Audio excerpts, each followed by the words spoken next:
వెలుగులు నడుచుట ప్రేక్షకులకి శుభములు. లోకపు మాట. ఒక మంచి పుస్తకం మనిషిని మేధావిని చేస్తే, ఒక స్మార్ట్ ఫోన్ మనిషిని పిచ్చివాని చేస్తుంది. దేవుని మాట. యెహోవాయే జ్ఞానమిచ్చువాడు, తెలివియు వివేచనయు ఆయన నోట నుండి వచ్చును. సామెతల గ్రంథం 2వ అధ్యాయం 6వ వాక్యం. చిన్న ప్రార్థన.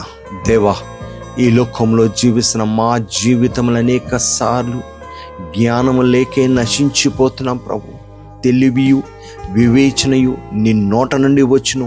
అట్టి కృప నీ మాకు దయచేసి నీ జ్ఞానంతో మమ్మల్ని నింపమనడుచు యేసు నామమున వేడుకుంటున్నాము తండ్రి. ఆమేన్. దేవుని యొక్క ప్రేమ సమాధానం మీకు తోడైండును గాక. షాలోమ్.